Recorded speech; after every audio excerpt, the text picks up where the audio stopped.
Привет всем любителям мобильных CQB игр, с вами как всегда Mobile Gamer. Именно из-за данного тизера поднялся небывалый переполох в ру-сегменте. И те, кто с нетерпением ждали выхода альфа-теста War and Arms, теперь ее не ждут. Но почему так получилось? Давайте разберемся в сегодняшнем видеоролике. А также разберем краткую историю игры. Так что если интересно, усаживайся поудобнее и не забудь поставить лайк и подписаться на данный канал, чтобы быть в курсе всех самых интересных игр на Android и iOS. Ну а мы начинаем.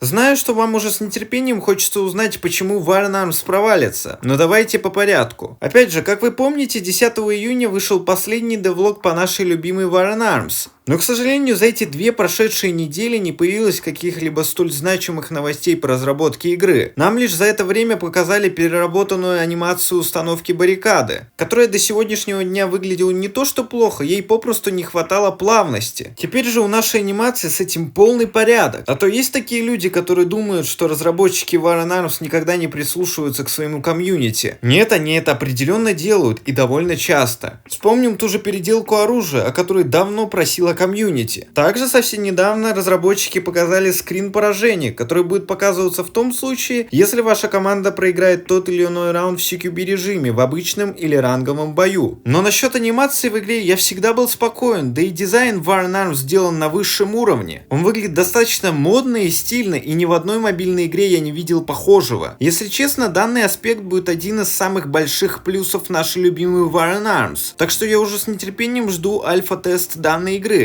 Ах да, насчет альфа-теста. Многие из вас его уже непременно ждут. Ты нам, Mobile Gamer, обещал, что скоро альфа-тест выйдет, а он до сих пор не вышел. Вот ты обманщик. Простите меня, мои дорогие друзья, но я никак не могу повлиять на разработку нашей любимой War and Arms. Сам iMove и команда разработчиков обещала ее еще в начале мая, но этого так и не произошло. Но если вы устали ждать и хотите уже непременно поиграть в данный мобильный CQB-шутер, то для вас специально появилась новая версия подписки на Патреоне для участия только в альфа-тестировании War and Arms. Если за $50 вы получали не только доступ к альфа-тесту, но и возможность получить дополнительные награды в будущем, то за $35 такая возможность отсутствует. Так что если заинтересован, можешь зайти в официальный Discord сервер War and Arms, в текстовый канал War and Arms News, где постоянно публикуются самые последние новости по разработке нашей любимой игры. И да, как вы поняли, это все последние новости по разработке War and Arms. Но как вы поняли, самой важной частью сегодняшнего видеоролика будет именно обсуждение недавно вышедшего тизера альфа-теста.